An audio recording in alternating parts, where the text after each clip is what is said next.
Just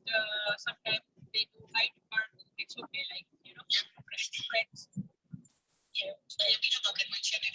Yeah. Yeah.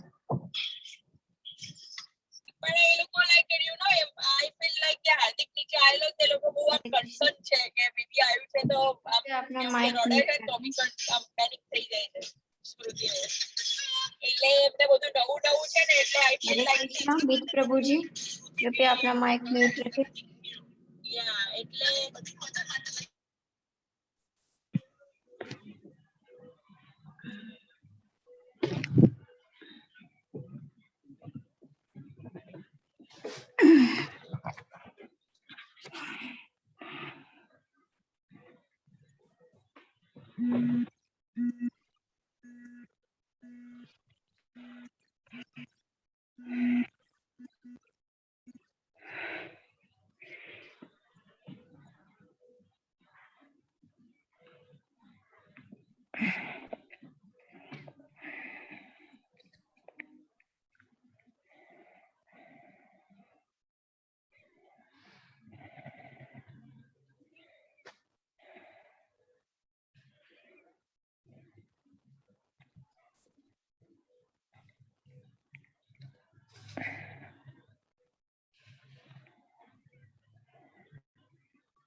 हरे कृष्णा माता जी।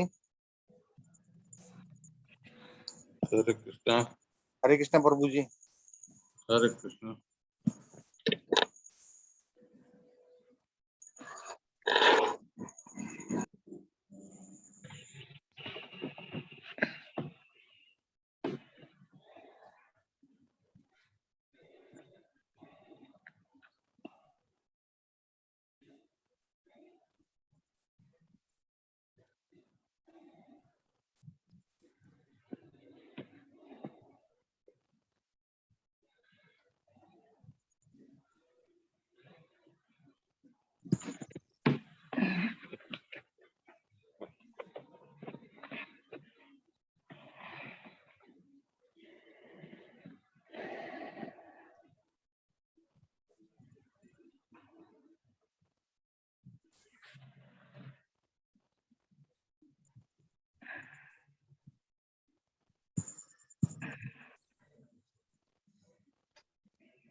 हरे कृष्णा। आप सभी से निवेदन है, कृपया अपने माइक को म्यूट रखें।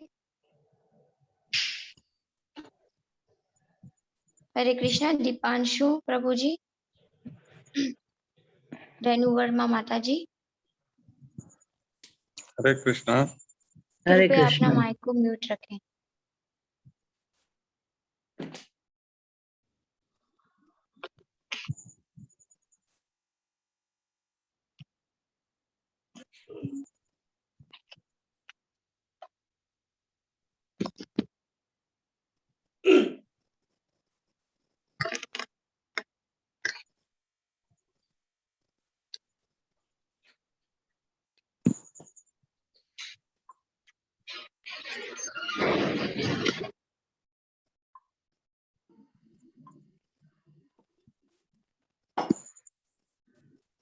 हरे कृष्णा। सबसे निवेदन है कि अपने माइक को म्यूट रखिए प्लीज।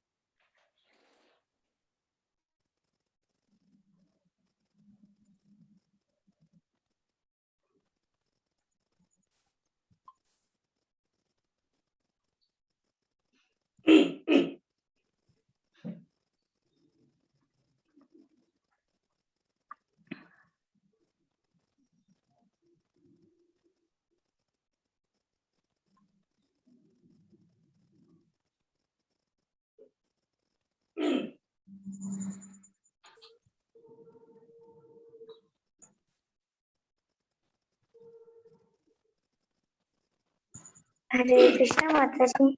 हरे कृष्णा माता जी। हरे कृष्णा। माता जी, मैं श्लोका के लिए पीडीएफ शेयर कर सकती हूँ? प्लीज प्लीज कीजिए, प्लीज माता जी। ठीक है माता जी।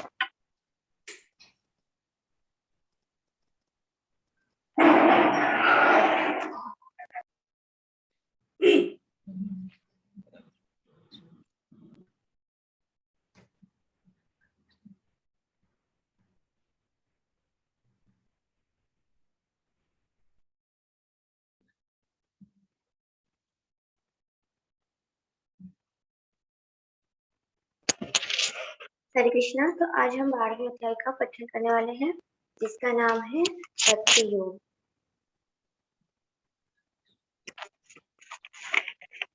ओम नमो भगवते वासुदेवाय। ओम नमो भगवते वासुदेवाय। ओम नमो भगवते वासुदेवाय। ओम श्री परमात्मने नमः। अथ श्रीमद्भगवद्गीता द्वादशो अध्यायः भक्ति योगः। अर्जुन उवाच एवं सततयुक्ता ये भक्तास्त्वां पर्युपासते ये चाप्यक्षरम् अव्यक्तं तेषां के योगवित्तमाः। अर्जुन ने पूछा, जो आपकी सेवा में सदैव तत्पर रहते हैं या जो अव्यक्त निर्विशेष ब्रह्म की पूजा करते हैं, इन दोनों में से किसे अधिक पूर्ण सिद्ध माना जाए। श्री भगवान उवाच मय्यावेश्य मनो ये मां नित्ययुक्ता उपासते श्रद्धया परयोपेतास्ते मे युक्ततमा मताः। श्री भगवान ने कहा, जो लोग अपने मन को मेरे साकार रूप में एकाग्र करते हैं और अत्यंत श्रद्धा पूर्वक मेरी पूजा करने में सदैव लगे रहते हैं, वे मेरे द्वारा परम सिद्ध माने जाते हैं। ये त्वक्षरमनिर्देश्यम् अव्यक्तं पर्युपासते सर्वत्र गमचिन्त्यं च कूटस्थम् अचलं ध्रुवम् सन्नियम्येन्द्रियग्रामं सर्वत्र समबुद्धयः ते प्राप्नुवन्ति मामेव सर्वभूतहिते रताः। लेकिन जो लोग अपनी इंद्रियों को वश में करके तथा सबों के प्रति संभाव रखकर परम सत्य की निराकार कल्पना के अंतर्गत उस अव्यक्त की पूरी तरह पूजा करते हैं, जो इंद्रियों की अनुभूति के परे है, सर्वव्यापी है, अकल्पनीय है, अपरिवर्तनीय है, अचल तथा ध्रुव है, वे समस्त लोगों के कल्याण में संलग्न रहकर अंततः मुझे प्राप्त करते हैं। क्लेशोऽधिकतरस्तेषाम् अव्यक्तासक्तचेतसाम् अव्यक्ता हि गतिः दुःखम् देहवद्भिरवाप्यते। जिन लोगों के मन परमेश्वर के अव्यक्त निराकार स्वरूप के प्रति आसक्त है, उनके लिए प्रगति कर पाना अत्यंत कष्टप्रद है। देहधारियों के लिए उस क्षेत्र में प्रगति कर पाना सदैव दुष्कर होता है।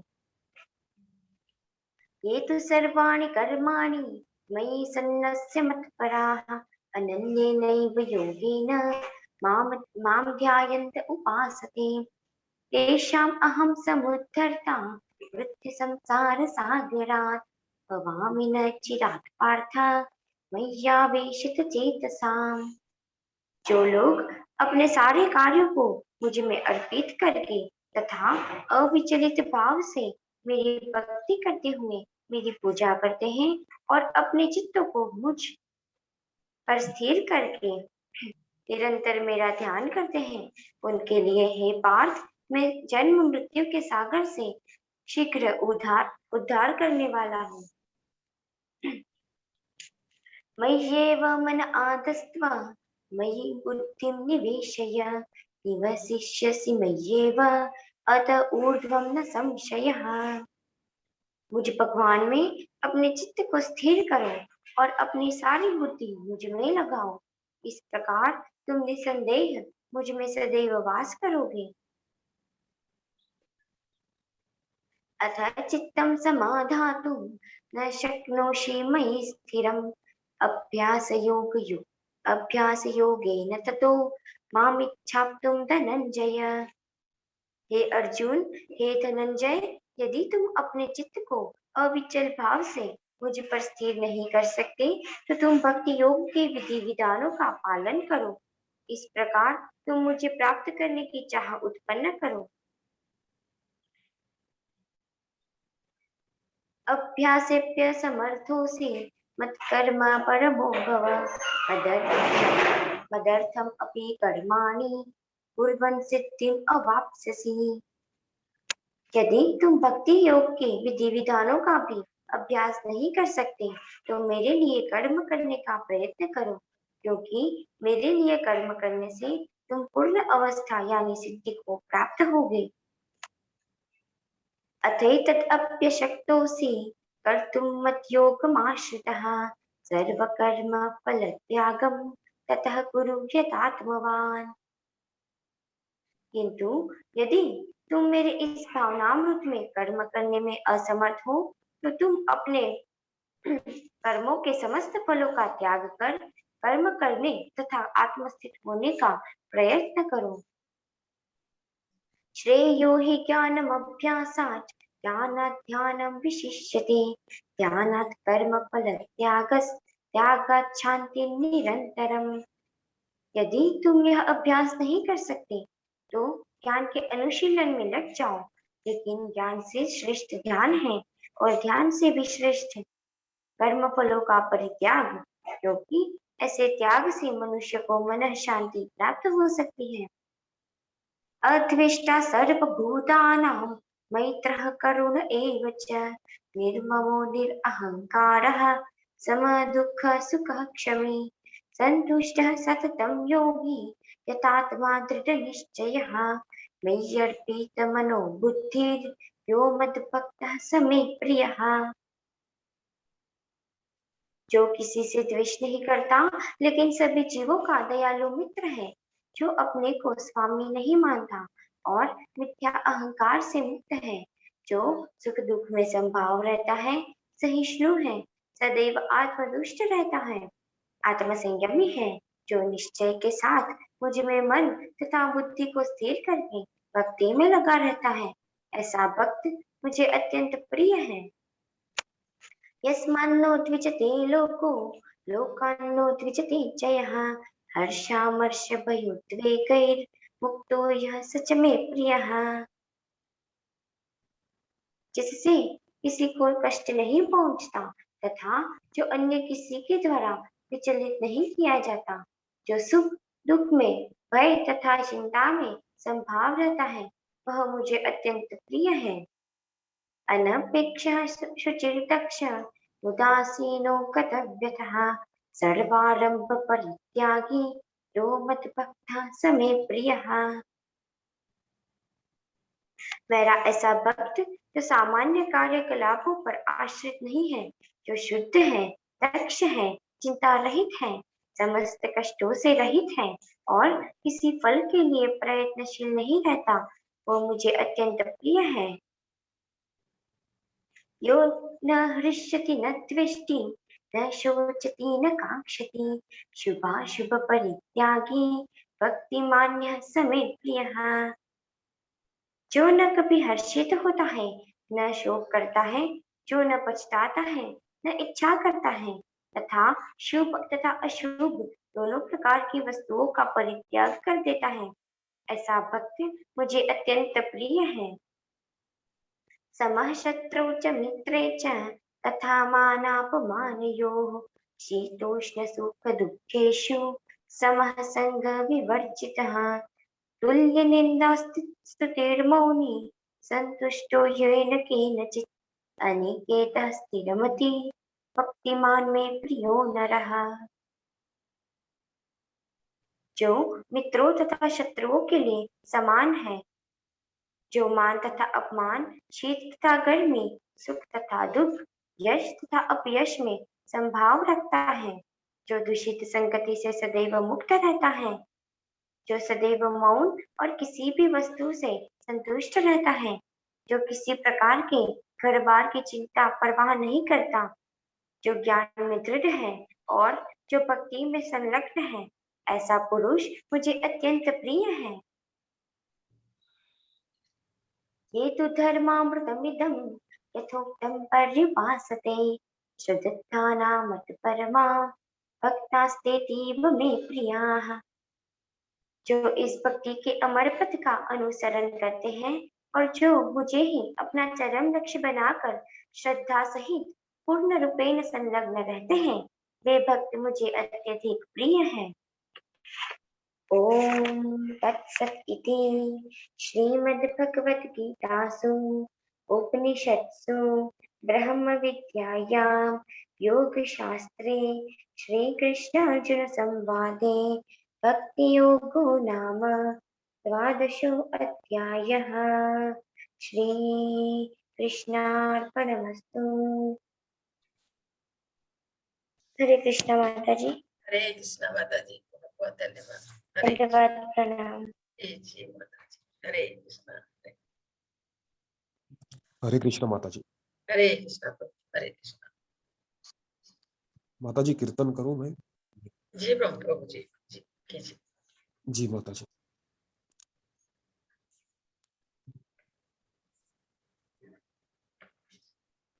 कृष्ण जिनका नाम है, गोकुल जिनका नाम है, कृष्ण जिनका नाम है, गोकुल जिनका नाम।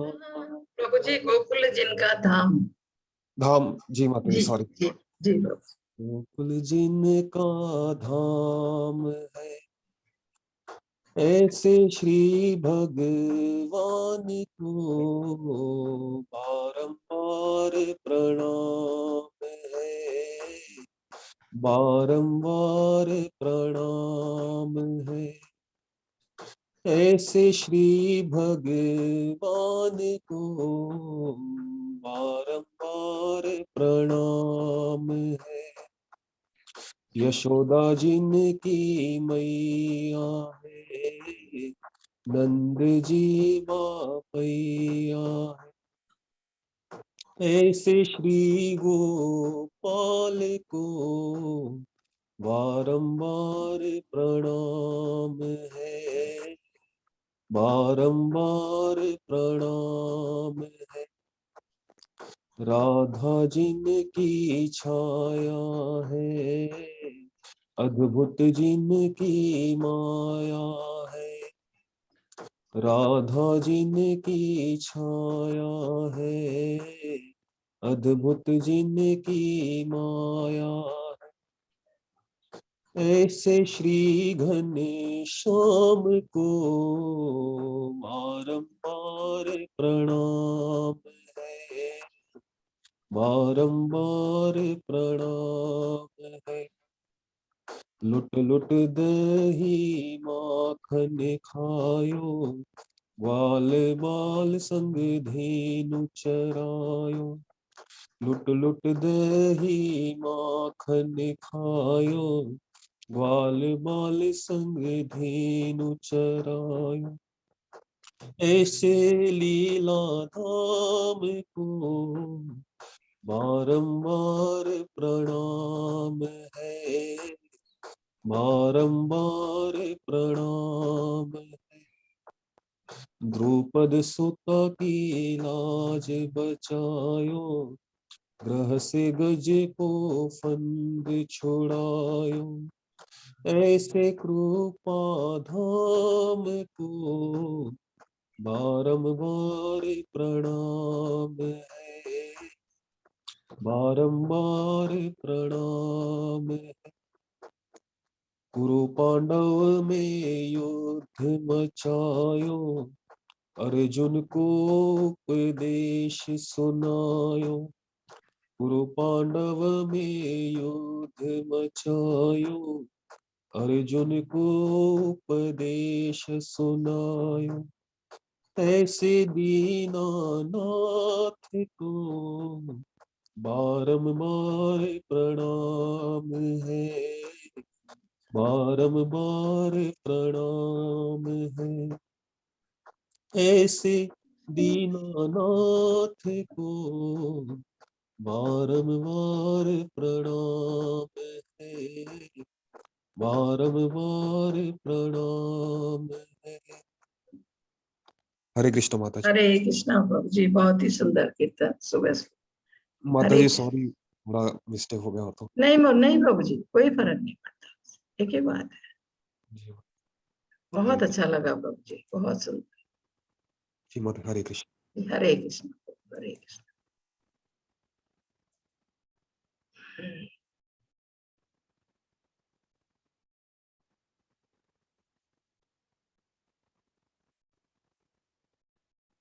प्रभु जी, बहुत समय है अभी तो। जी माता जी। और लोग भी कम है। क्वेश्चन भी शायद नहीं। माता जी क्वेश्चन के लिए पूछ ले अगर किसको है। पूछिए, पर जरूर पूछिए बाबू जी, पर लोग कम है शायद, होना पूछिए, जरूर पूछिए बाबू। जिन्हें कोई प्रश्न पूछना हो तो हैंड रेस कर सकते हैं।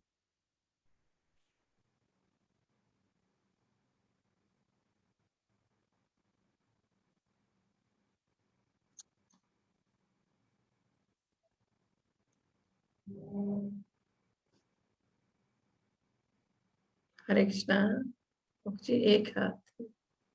जी शिखा माता जी आप प्रश्न पूछ सकते हरे कृष्ण माता जी। हरे कृष्णा जी माता जी। माता जी, जब हम भागवत की कथा सुनते हैं जी तो उसमें ऐसा बताते हैं वो कि जो कृष्णा, जैसे आप बोलते हैं हरे कृष्णा, हम जी भी बोलते हैं हरे कृष्णा, जी तो वो ऐसा बताते हैं कि कृष्णा जो थी वो भगवान कृष्ण ने द्रौपदी को नाम दिया था। तो जी। हम जब भी हरे कृष्णा बोलते हैं तो हम भगवान कृष्ण को नहीं, द्रौपदी को स्मरण कर रहे हैं। नहीं माता जी, क्या ये बात ये गलत है। जी क्योंकि जब गलत हम है? जब करते हैं ना माता जी, हरे कृष्ण बोलते हैं, ठीक है। और जी जब हम कीर्तन करने लगते हैं, जोर जोर से बोलते हैं, हरे कृष्ण कृष्ण हम्म कृष्ण हरे हरे।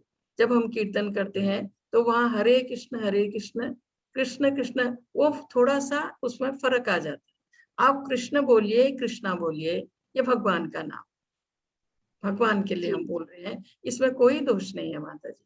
कृष्ण बोले, हम भगवान कृष्ण को बोल रहे हैं। बोलते बोलते कई बार ऐसा होता है, कीर्तन करने में अक्षर हरे कृष्णा कृष्णा ही बोलते हैं माता जी, कीर्तन करते हुए। तो जी उसको ने, हाँ उनको जरूर भगवान कृष्ण ने, वो बोलते थे, उसको कृष्णा बोलते थे, द्रौपदी को बोलते थे कृष्णा। लेकिन उसका मतलब ये नहीं है कि हम कृष्णा बोलते हैं तो हम द्रौपदी को याद, ये नहीं माता जी, ये गलत है। हम भगवान को ही याद कर रहे हैं, कृष्णा बोले या कृष्ण बोले। जी माता जी। जी ठीक। जी। हरे कृष्ण। हरे कृष्ण माता जी, हरे कृष्ण। हरे कृष्णा रेडमी प्रभु जी आप प्रश्न पूछ सकते हरे कृष्णा जी।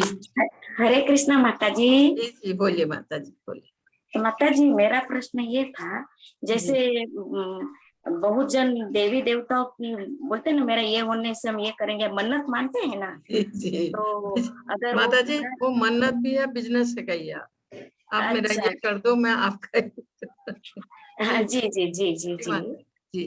तो वो मान लीजिए अगला भूल गया या फिर उसको ध्यान से निकल गया या पूरा नहीं कर पाया कोई वजह से, तो क्या हम्म। उसमें देवी देवता क्रोधित होते हैं? क्या पाप लगता है? माता जी पहले तो ये करना ही नहीं चाहिए, जी ये गलत है, ये एक तरफ से भक्ति नहीं, बिजनेस है। जी आप मेरा ये कर दो, मैं आपको 11 लड्डू चढ़ाऊंगी, ये जी भक्ति नहीं, ये बिजनेस है एक तरह से। आप सोचिए, ऐसा करना ही नहीं चाहिए माता जी। हम जी भगवान की भक्ति करते हैं या जो देवी देवताओं की पूजा करते हैं, तो जी उसमें ये चाहिए नहीं। अपनी श्रद्धा, अपने स्नेह से, अपने उससे जितना भक्ति कर सके। माता जी जी हम सब भगवान की संतान है, वो जानते हैं, वो हमारे हर प्राणी के अंदर स्थित है परमात्मा रूप में, ठीक है। जी वो जानते हैं हमें क्या चाहिए, वो जानते हैं हमें किस चीज की जरूरत है, क्योंकि वो जी अंदर स्थित है। तो हम उनकी भक्ति करें, मांगने की हमें आवश्यकता ही नहीं है। उनको पता है हमें क्या चाहिए, और जो हमारे लिए अच्छा हो वो हमें देते हैं माता जी, जरूर जी देते हैं, बशर्ते हम उनकी भक्ति कर रहे हों।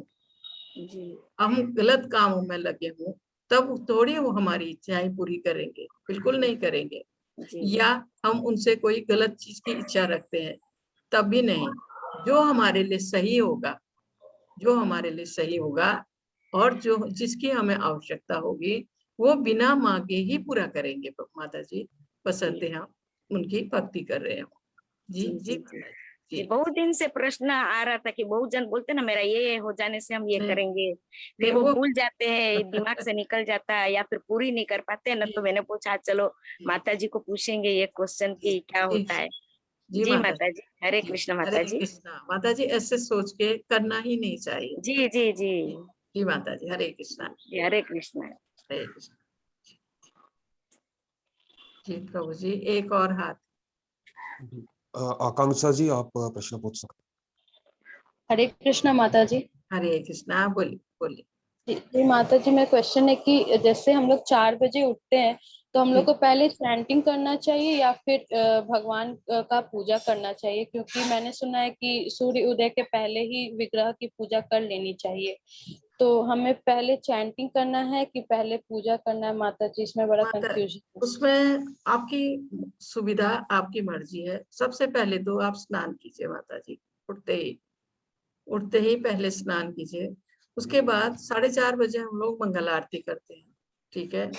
अगर आप कर सकते हैं तो, नहीं तो आप विग्रह का अभिषेक कीजिए, उनका श्रृंगार कीजिए, उनको वस्त्र चेंज करना, ये करना, उस आप आरती कीजिए, फूल उनको चढ़ाइए। उसके बाद आप माला लेके, जितना आपके पास समय है, क्योंकि आपको ब्रेकफास्ट भी बनाना है ना, जितना जी आपको समय है, 2 माला, 1 माला, 4 माला, वो कीजिए। फिर आप भोग बनाइए भगवान का। जी माता जी। जी जी माता जी, मैं पहले 4 बजे उठ के 2 घंटे चैंटिंग कर लेती हूँ, उसके हाँ, बाद फिर वो भी ठीक है, वो भी ठीक है माता जी, वो भी ठीक है। के बाद हम मतलब विग्रह की पूजा कर सकते हैं ना? हाँ, कर सकते हैं, आराम से कर सकते हैं, जैसे आपको सुविधा हो। मंदिर में वो और लोग मंगल आरती के बाद वो लोग चैंटिंग करते हैं 1 घंटा। उसके बाद फिर कुछ तो उसी समय भगवान के अभिषेक और श्रृंगार, क्योंकि बहुत समय लगता है ना उसमें, छोटी छोटी चीजों को सजाने में। मंदिर में जी घुसते हैं, कुछ लोग फिर किचन में भोग बनाते हैं। जी माता जी। जी माता जी। जी माता जी, जैसे हम लोग 4 बजे उठ के डायरेक्ट चैंटिंग कर सकते हैं या फिर नहाना जरूरी है उसके लिए? माता जी, नहा के करें तो बहुत अच्छा लगता है, अच्छा भी है। और किसी कारणवश अगर तबीयत ठीक नहीं है, कुछ नहीं है, आप नहीं एकदम नहा पाई, तो चैंटिंग करने में हर्ज नहीं है। प्रभुपाद जी भी करते थे, ठीक है? लेकिन जी जी हम लोग नहा के करें तो और अच्छा लगता है। जी माता जी। जी जी माता, हरे कृष्ण, हरे धन्यवाद। कृष्णा, हरे कृष्णा, हरे कृष्णा। भगवत गीता के आज हम 12वें अध्याय में पहुंच गए हैं। बहुत ही सुंदर है यह अध्याय, पूरा भक्ति से ओतप्रोत।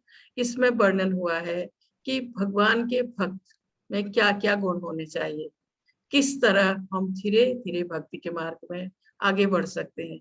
और काफी चीजें, जैसे भगवान के भक्तों के बारे में थोड़ा थोड़ा इसमें हमने लिया भी है, समझाया भी है। जैसे ये भागवत महापुराण से कुछ भक्तों के बारे में इसमें लिया है, ताकि हम अच्छी तरह से उस चीज को समझ सके। और ये भी इस अध्याय में बताया गया है कि 2 तरह से भगवान की भक्ति करते हैं लोग, एक तो उनके साकार रूप में, दूसरे निराकार रूप में। वही आज अर्जुन भगवान से पूछ रहे हैं कि इनमें से जो उत्तम है, इन दोनों में से, साकार रूप में या निराकार रूप में, वो बताने के लिए भगवान को अर्जुन कह रहे हैं आज। बहुत ही सुंदर अध्याय है, लोग इस अध्याय को बार बार पढ़ते हैं।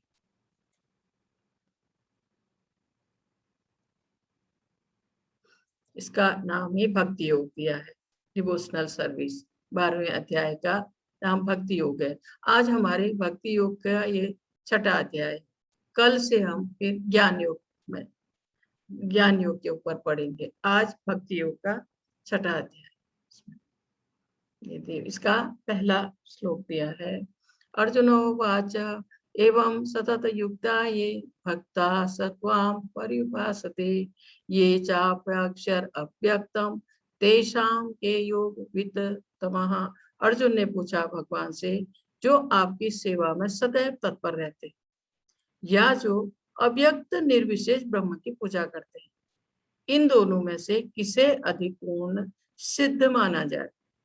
जो आपकी सेवा में सदैव तत्पर रहते हैं, हर समय आपकी सेवा कर रहे हैं, साकार रूप में हर समय आपकी भक्ति कर रहे हैं, वो श्रेष्ठ है, या जो आपकी भक्ति तो करते हैं लेकिन ये निर्विशेष ब्रह्म की पूजा करते हैं, निराकार भगवान की पूजा करते हैं, उनका ध्यान करते हैं। इन दोनों में से किसे अधिक पूर्ण या सिद्ध माना जाए? ये जैसे ब्रह्म ज्योति दिखाई है, जो निर्विशेषवादी है वो यहाँ पहुंचना चाहते हैं। ब्रह्म मतलब भगवान, ज्योति उनके शरीर से निकली हुई ज्योति, ये भी भगवान के शरीर से निकली हुई ज्योति है। जो निराकार भगवान का ध्यान करते हैं वो यहाँ तक पहुंचने की कोशिश करते हैं तब जब वो अपनी तपस्या में सफल हो, क्योंकि ये मार्ग कठिन है। ये जो निर्विशेषवादी भक्त जो मार्ग को अपनाते हैं ये मार्ग कठिन है। इसमें कहा है अर्जुन के प्रश्न का उत्तर देते हुए भगवान कहते हैं सामान्यतः आध्यात्मवादियों को दो श्रेणियों में बांटा गया, दो तरह से, निर्विशेषवादी तथा सगुणवादी, या जो साकार भगवान की पूजा करते हैं। सगुण भक्त अपनी सारी शक्ति से परमेश्वर की सेवा करता है, जैसे हम लोग भगवान की भक्ति करते हैं उनके साकार रूप, ठीक है। लेकिन जो निर्विशेषवादी भी कृष्ण की सेवा करते किंतु अप्रत्यक्ष रूप से, अप्रत्यक्ष से निर्विशेष ब्रह्म का ध्यान करते हैं, और हम साक्षात साकार भगवान की पूजा करते हैं, वो निर्विशेष ब्रह्म का ध्यान करते हैं। वे सब ये जो भगवान के साकार रूप की पूजा करते हैं वे सगुणवादी, तथा जो निराकार भगवान के ध्यान करते हैं वो निर्विशेषवादी, ऐसे इसमें कहा गया है। जो लोग निर्विशेष ब्रह्म का ध्यान करते हैं वे निर्विशेषवादी कहलाते। अर्जुन जान चुके हैं कृष्ण के साकार रूप के प्रति आसक्त होना श्रेष्ठ है। दोनों में से जो हम साकार रूप में भगवान की सेवा करते हैं, भगवान की पूजा करते हैं, ये श्रेष्ठ है। यह विधि सरल है, ये भक्ति की विधि जो है ये सरल है। लेकिन जो निर्विशेषवादी जो विधि अपनाते हैं वो थोड़ा कठिन है। उसमें क्या है, उनको अपनी इंद्रिय वश करने के लिए अष्टांग योग और इन चीजों का सहारा लेना होता है, क्योंकि बिना इंद्रिय वश में किए वो निर्विशेषवादी हो या सगुणवादी, वो भक्ति के मार्ग में आगे नहीं बढ़ सकता है। लेकिन जो साकार भगवान की पूजा कर रहे हैं, उनकी भक्ति कर रहे हैं, उनको अपनी इंद्रियों को वश में करने के लिए और किसी कृत्रिम साधन को अपनाने की आवश्यकता ही नहीं है। जैसे जैसे वो भक्ति के मार्ग में आगे बढ़ता है व्यक्ति, वैसे धीरे धीरे उसकी इंद्रियां स्वतः ही वश में हो जाती।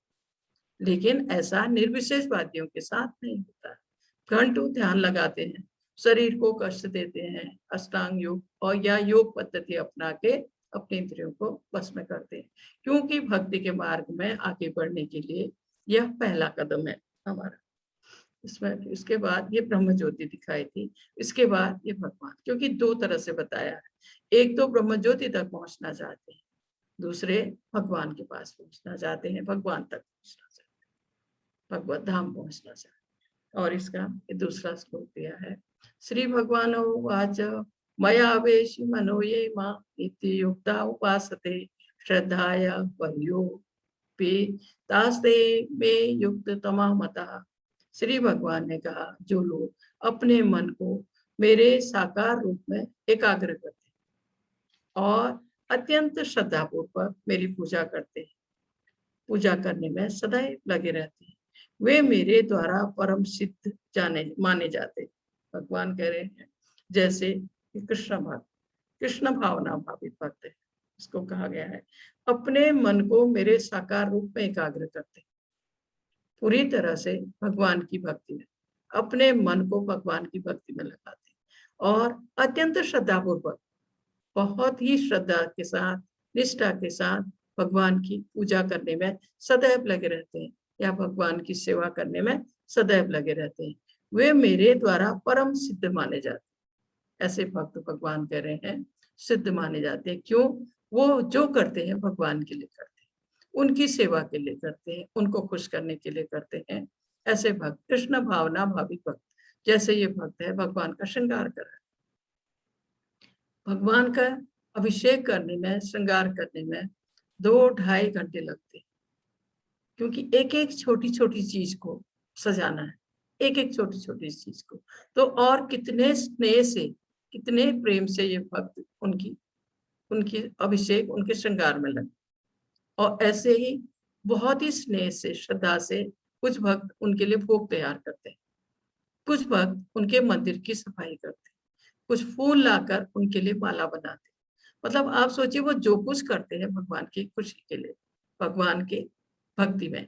तो ऐसे ऐसे भक्तों के लिए कहा है कि सदैव मेरे द्वारा सिद्ध माने जाते हैं। ऐसे भक्त जो पूरी तरह भगवान की सेवा में लगे हैं। इसमें ऐसे भी कहा गया है कि अर्जुन के प्रश्न का उत्तर देते हुए भगवान कह रहे हैं, जो व्यक्ति उनके साकार रूप में अपने मन को एकाग्र करता है, निराकार रूप में नहीं, साकार रूप में, जैसे ये सामने आप देख रहे, साकार रूप में अपने मन को एकाग्र करता है, और जो अत्यंत श्रद्धा तथा निष्ठा पूर्वक पूजा करता है भगवान की, भगवान कृष्ण का भक्त निरंतर कार्यरत रहता है।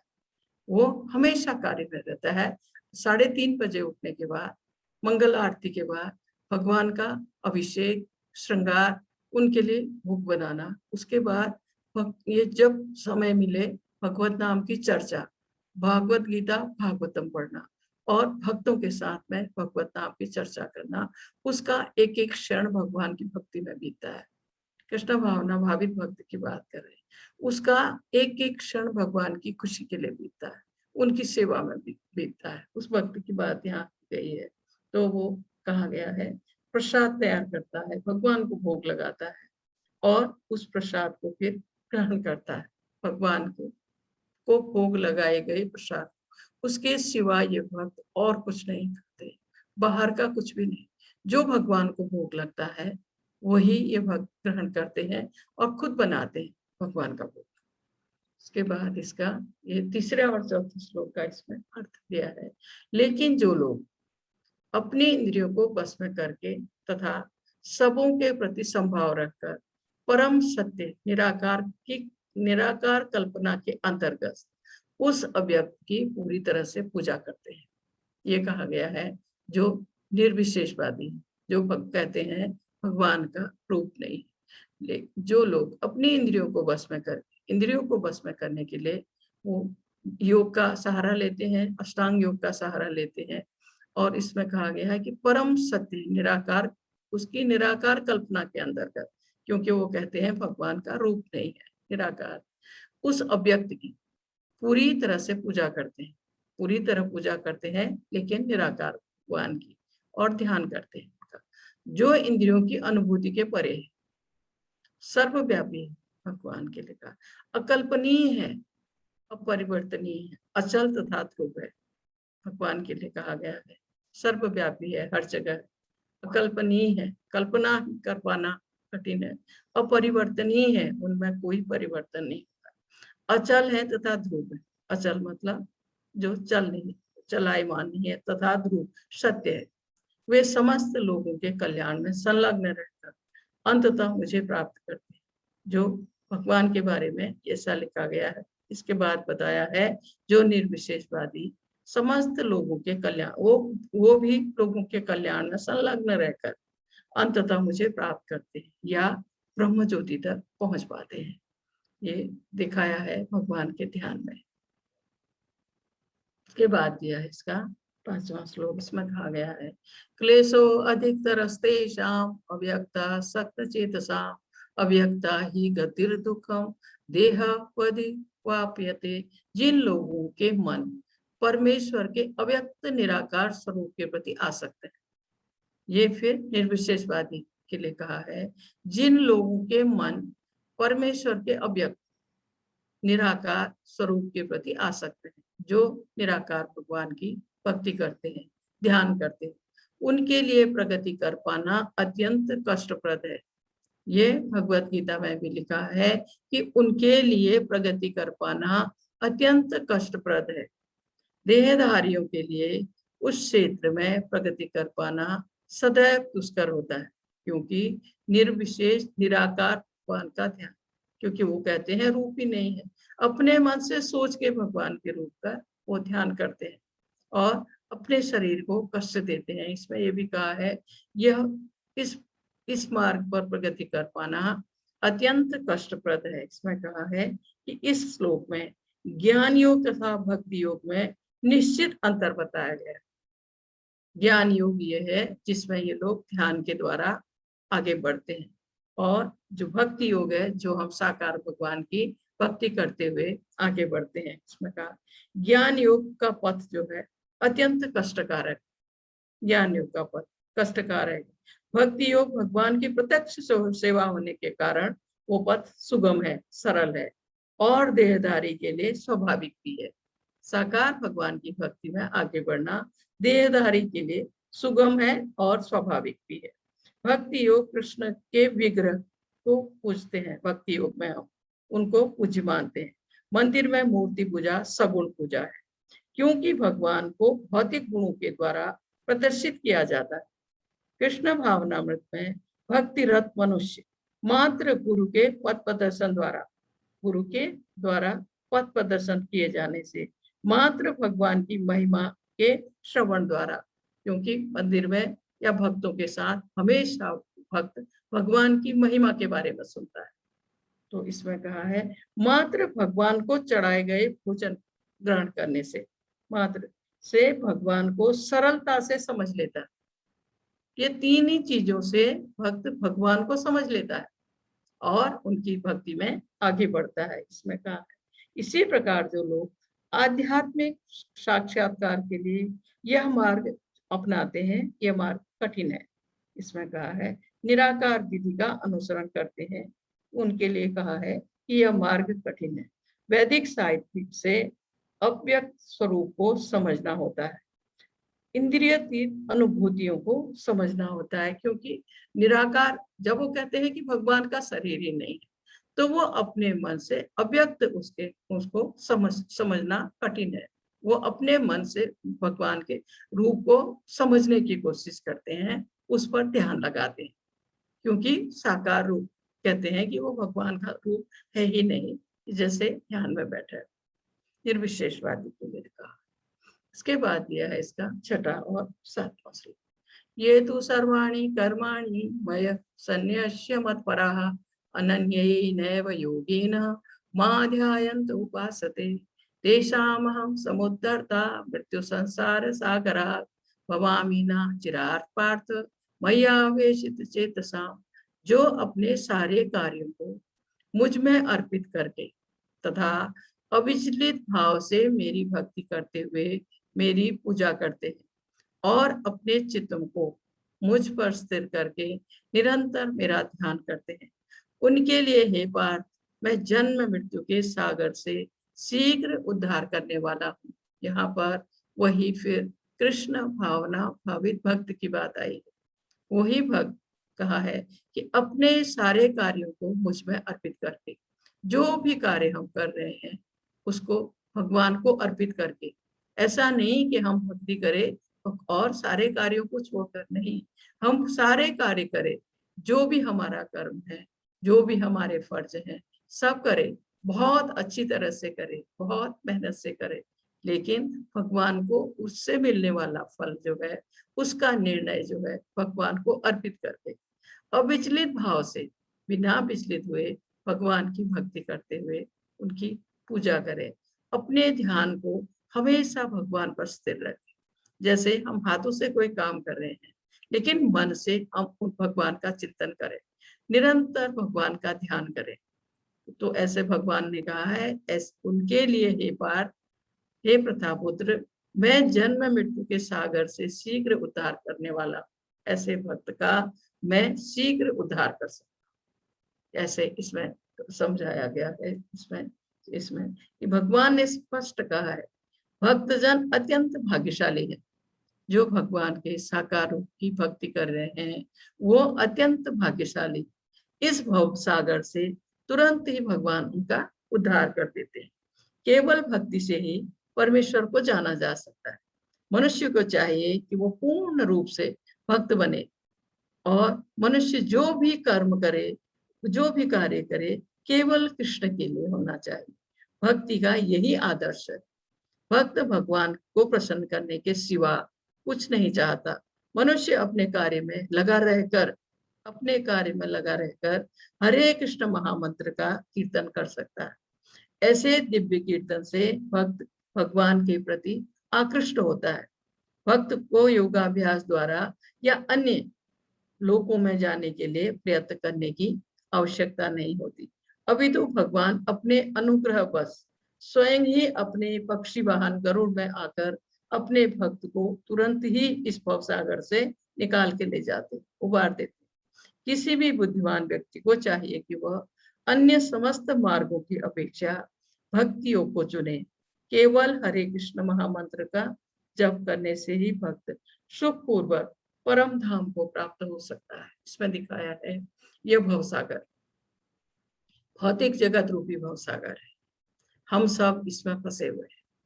लेकिन जो भगवान की भक्ति में निरंतर लगा हुआ है, उसको लेने भगवान स्वयं आएंगे अपने घरों बाहर में और अपने भक्त को इस भवसागर से निकालकर ले जाएंगे। इसके बाद इसका 8वां श्लोक मय्येव मन आधस्त्वं मयि बुद्धि निवेशय निवश्यसि मय्येव अतः ऊर्ध्वं न संशय।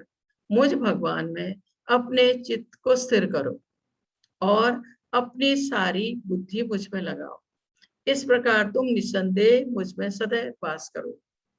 भगवान कह रहे हैं मुझ में वास करोगे आप अगर हर समय मेरा ध्यान करोगे। इसमें कहा है जो भगवान कृष्ण की भक्ति में रत रहता है, पूरी तरह भगवान की भक्ति में लगा हुआ है, उसका परमेश्वर के साथ प्रत्यक्ष संबंध होता है, वो महसूस करता है अपने अंदर बाहर गोविंद को। इसमें कहा है और भक्त कभी भौतिक धरातल पर नहीं रहता, वो हमेशा भगवान के सानिध्य में रहना चाहता है, वो इस भौतिक जगत में नहीं रहना चाहता है, इसके लिए वो हमेशा भगवान का ध्यान करता है। इसमें कहा है वह सदैव कृष्ण में वास करता है।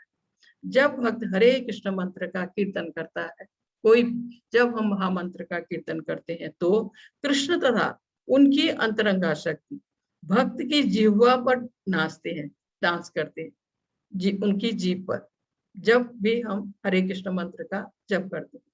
और जब भक्त भगवान को भोग लगा चढ़ाता है तो कृष्ण प्रत्यक्ष रूप से उसे ग्रहण करते हैं और भक्त इस जूठन को खाकर कृष्णमय हो जाता है।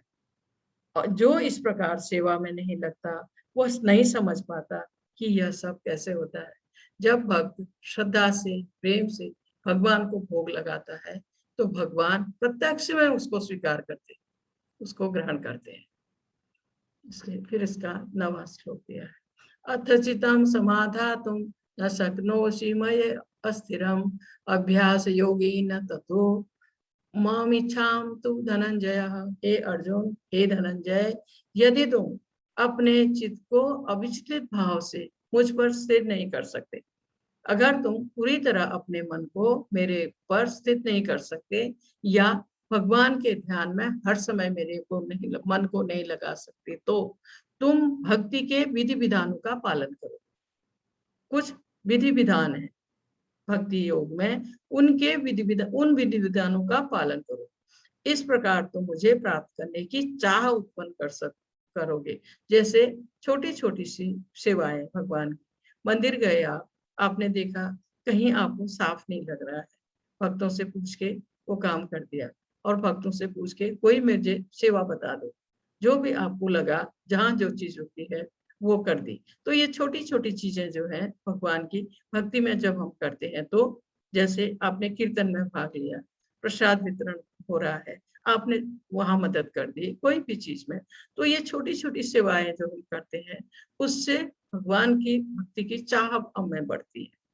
क्योंकि ये इसीलिए यहाँ कहा गया है कि अगर हम अपने चित्त को भगवान में नहीं लगा पा रहे तो हम भक्ति में जो विधि विधान है, जैसे सुबह उठना, बहुत जल्दी उठना, स्नान करना, थोड़ा जप करना, ये छोटी छोटी चीजें हैं, इनको अगर हम करके आगे बढ़ने लगेंगे तो भक्ति में हमारी जो है आसक्ति बढ़ेगी, हम और जानना चाहेंगे और भक्तों से पूछ के कि कैसे हम इस मार्ग को अपनाएं, हम और इसकी चाह करेंगे। इसके बाद इसमें दिया है इसका 10वां श्लोक अभ्यासे अपयश अर्थो असि मत कर्म परमो भव मदर्थमपि कर्माणि कुर्वन् सिद्धिं वाप्स्यसि। यदि तुम भक्ति योग के विधि विधानों का भी अभ्यास नहीं कर सकते, भगवान ऐसे समझा रहे हैं, ये नहीं कर सकते तो ये करो, ये नहीं कर सकते तो ये करो, इन चीजों पर ध्यान देते हुए हम जैसे बताया है करेंगे तो हम भक्ति के मार्ग में आगे बढ़ने लगेंगे, हमारी इच्छा जागेगी भगवत भक्ति में आगे बढ़ने की। तो कहा है यदि तुम भक्ति योग के विधि विधानों का भी अभ्यास नहीं कर सकते, पहले कहा कि तुम अपने मन को, अपने चित्त को मेरे ध्यान में लगा, फिर कहा अगर तुम वो भी नहीं कर सकते तो भक्ति के मार्ग में जो विधि विधान है उनको अपनाओ। अब कहा है अगर विधि विधानों का भी अभ्यास नहीं कर सकते तो मेरे लिए कर्म करने का प्रयत्न करो, काम करने का, भगवान की सेवा में कर्म करने का प्रयत्न करो, क्योंकि मेरे लिए कर्म करने से तुम पूर्ण अवस्था सिद्धि को प्राप्त होगे। ऐसे इसमें समझाया गया है कि मनुष्य में कृष्ण भावना अमृत के प्रति, प्रचार के प्रति सहानुभूति होनी चाहिए। ऐसे अनेक भक्त हैं जो इस प्रचार कार्य में लगे हुए हैं, उन्हें सहायता की आवश्यकता होती है। अगर कोई भक्ति योग के विधि विधानों का प्रत्यक्ष रूप से अभ्यास न कर सके, उसे ऐसे कार्यों में सहायता करनी चाहिए। प्रत्येक प्रकार के प्रयास में जो भी प्रयास हो, भूमि की, पूंजी की, संगठन तथा श्रम की आवश्यकता होती है। अगर किसी के पास पर्याप्त धन है तो वह व्यक्ति मंदिर निर्माण का या प्रकाशन में सहायता कर सकता है। यदि कोई अपने कर्म को नहीं त्याग सकता तो कम से कम प्रचार में तो लग ही सकता है भगवान के। इस प्रकार स्वेच्छा से सेवा करने से व्यक्ति भगवत प्रेम की उच्चतर अवस्था को प्राप्त हो सकेगा। अगर वो भक्ति नहीं कर पा रहा है, उस मार्ग में आगे नहीं बढ़ पा रहा है, तो जो भक्त प्रचार कर रहे हैं उनको सहायता करें। जैसे इसमें दिखाया है भगवान का मंदिर बन रहा है, यह व्यक्ति और कुछ नहीं कर सकता लेकिन सेवा कर रहा है, सहायता कर रहा है इससे, तो ये भी भक्ति की, भगवान की भक्ति के लिए इसके मन में चाह बढ़े। जो क्योंकि ये कर्म जो कर रहा है वो बिना फल की इच्छा के कर रहा है, भगवान के लिए कर रहा है।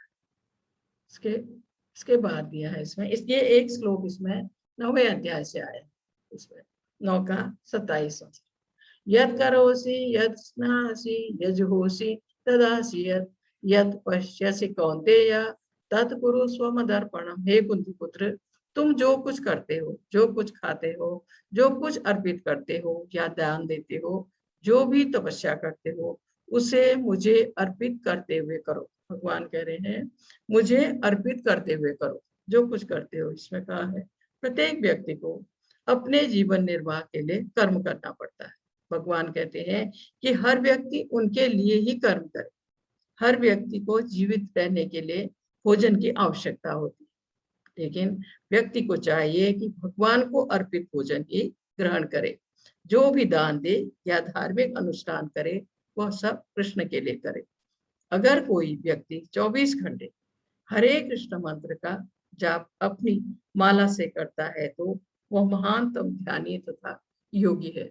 मात्र हरे कृष्ण महामंत्र का जाप करने से वो ज्ञानी है तथा ध्यानी है, ऐसा कहा गया है इसमें। ये हमारे मंदिर के राधा गोविंद विग्रह है यहाँ मैंगलोर के। इसके बाद दिया है इसका 11वां श्लोक। इसमें कहा है अथ शक्तो असि कर्तुम भगवमाश्रितः सर्व कर्म फल त्यागं ततः कुरु यतात्मवान। अगर हालांकि आप इस चेतना में काम करने में असमर्थ हैं तो अपने काम के सभी परिणामों को त्याग देने की कोशिश करें और आत्मस्थिर होने की कोशिश करें। इसमें कहा गया है कि अगर आप कर्म भी नहीं कर पा रहे हैं तो जो कार्य आप कर रहे हैं उसके फल को त्याग दो या उससे होने वाले परिणाम को। इसमें कहा है कोई व्यक्ति सामाजिक या पारिवारिक या धार्मिक कारणों से कृष्ण भावना के कार्यकलापों के प्रति सहानुभूति न दिखा पा रहा तो उसे चाहिए कि वह प्रत्यक्ष रूप से इन कार्यकलापों से अपने को जोड़ ले। तो हो सकता है कि परिवार के लोग विरोध करें या कोई और कठिनाई आ जाए। उसे सलाह दी जाती है कि वह अपने कार्यकलापों से संचित फल को किसी शुभ कार्य में लगाए। अपने कार्यकलापों के फल के परित्याग से के अभ्यास से मनुष्य अपने मन को स्वच्छ बनाता है और इस निर्मल मन स्थिति में वह कृष्ण भावनामृत को समझने में समर्थ होता है, क्योंकि कृष्ण भावनामृत स्वयं मन को विमल करने वाला है। कृष्ण भावनामृत स्वयं मनुष्य के मन को शुद्ध करने वाला है, क्योंकि जो भी भक्त भगवान की भक्ति में आगे बढ़ता है तो उसके मन से कलमश जो है, ये लोभ मोह राग द्वेष, ये सब काम क्रोध, ये सब धीरे धीरे साफ हो जाता है, मन निर्मल हो जाता है जो भगवान की भक्ति में आगे बढ़ता है। तो यही इसमें कहा है कि कृष्ण भावना में जो है खुद स्वयं मन को विमल करने वाला है। इसके बाद यहाँ नंद बाबा, जब भगवान कृष्ण नंदगांव आ गए थे तो उन्होंने यहाँ ब्राह्मणों को मन भर के दान दिया, ब्राह्मणों को दान कर।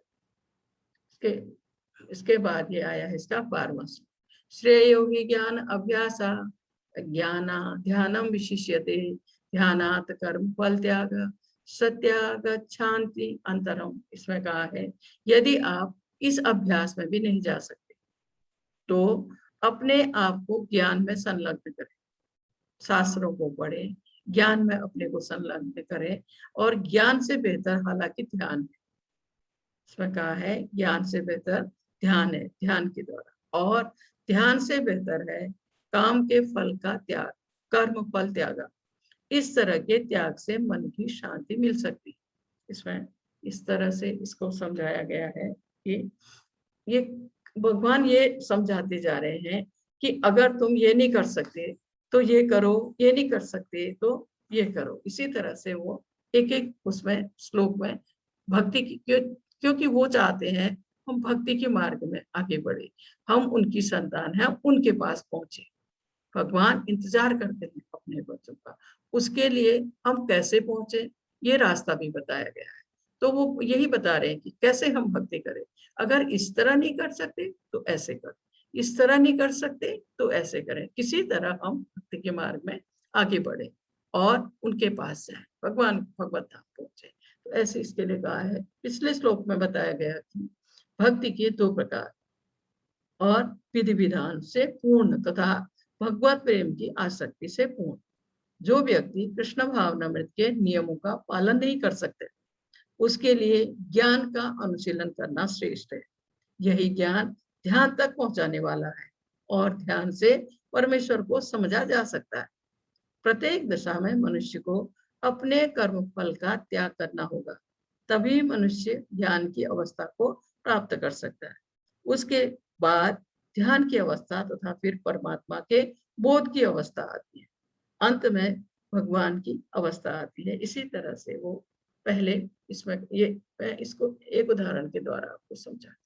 जैसे ये है, इसमें कहा है कि ज्ञान के द्वारा, शास्त्रों के पढ़ के उसके द्वारा भगवान को समझने की कोशिश है, भगवान भक्ति को समझ।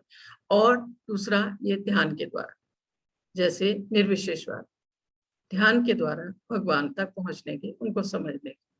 और सबसे उत्तम जो है कर्म फल त्यागा, अपने कर्म फल को त्याग देने से, ये सबसे उत्तम है। इसके लिए मैं आपको छोटा सा वो बताती हूँ स्टोरी। ये फल वाली, ये जो बैठी है ये टोकरी में फल लेके आई थी, फल वाली जो फल लेके आई, ये कि रोज आती है माँ यशोदा के दरवाजे, रोज फल लेके आती है। माँ यशोदा इससे फल लेती है, इसको अनाज दे देती, ये इसका रोज का काम है। आज जब ये फल वाली आई तो माँ यशोदा नहीं बाहर आ पाई किसी उससे, तो इसने जब 3-4 आवाज लगाई तो इसके बाद भगवान आए, भगवान कृष्ण आए फल वाली के पास। लेकिन फल वाली ने जैसे ही सुंदर भगवान के सुंदर रूप के दर्शन किए, वो विभोर हो गई, उसको सुधी नहीं कि वो किस काम के लिए यहाँ आई है। वो इतनी खुश हो गई, बस वो सिर्फ भगवान के सुंदर मुख को निहार रही है, वही देखती जा रही है। उसको अपना कर्म भी भूल गया, कर्म फल तो छोड़ दीजिए आप, उसे अपना कर्म भी ध्यान नहीं है कि वो यहाँ क्यों आई है। उसके बाद भगवान धीरे धीरे उसके पास गए और उसने जितने फल उनकी गोद में समा सकते थे, क्योंकि छोटे छोटे हाथ हैं, बहुत छोटे हैं, उसने जितने वो पकड़ सकते थे, समा सकते थे, उनको पकड़ाए और विभोर है खुशी के मारे। उसको ये भी भान नहीं है कि इनके बदले मुझे कुछ लेना है, नहीं, सिर्फ खुश है कि आज तो बहुत अच्छा हो गया। उसके मुंह से यही निकल रहा है। इसको कहते हैं कर्म फल त्यागा।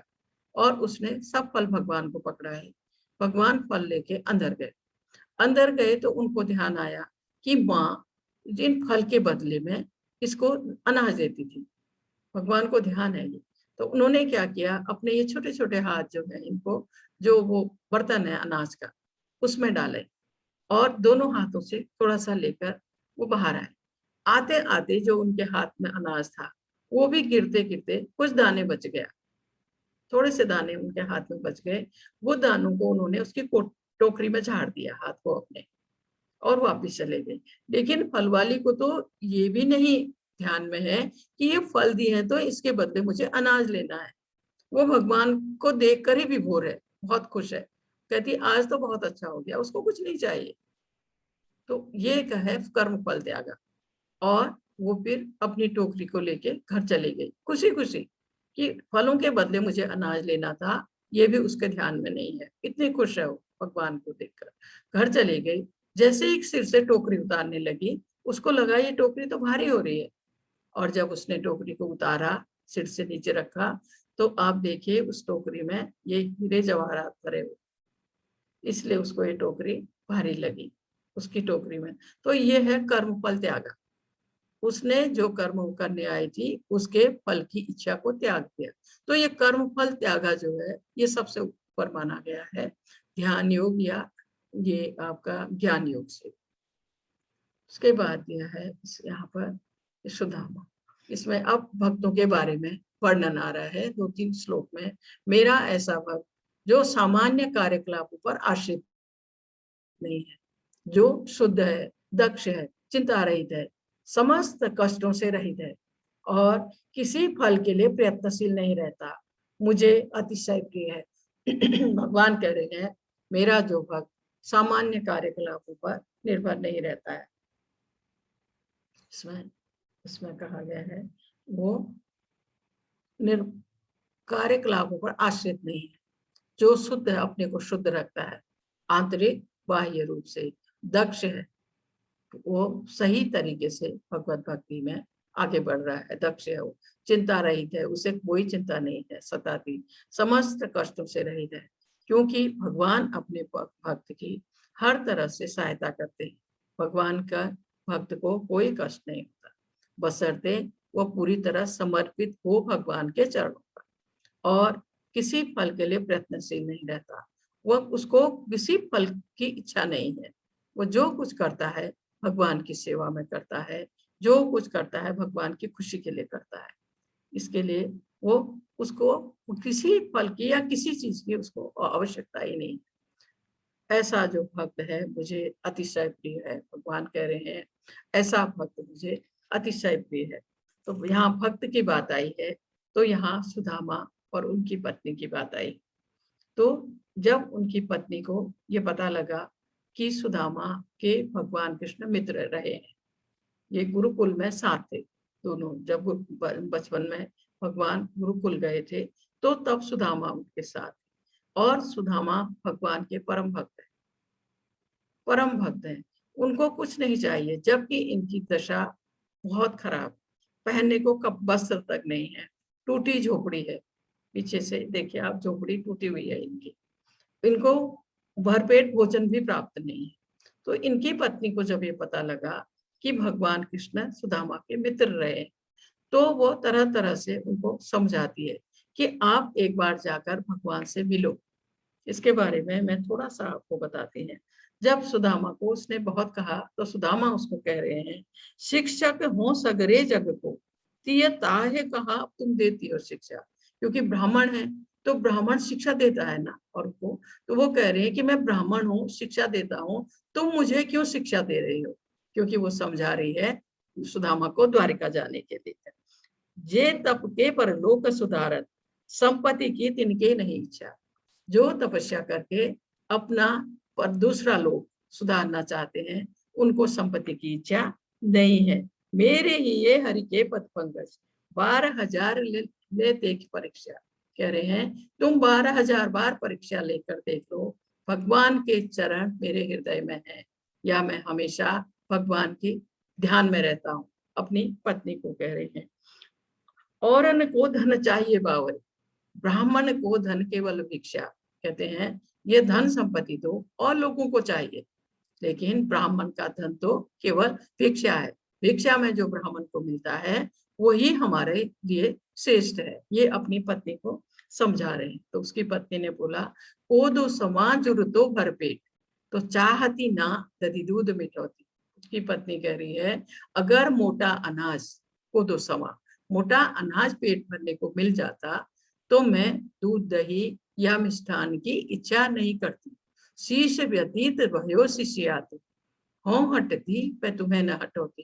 क्योंकि सर्दी के दिन है, नॉर्थ के जो लोग हैं उनको पता है कितनी ठंड पड़ती है। शीशी करते, मुंह से आवाज निकलती है खुद ही ठंडी हवाओं से, क्योंकि इनके पास गर्म कपड़े तो छोड़ दीजिए, वस्त्र ही नहीं है।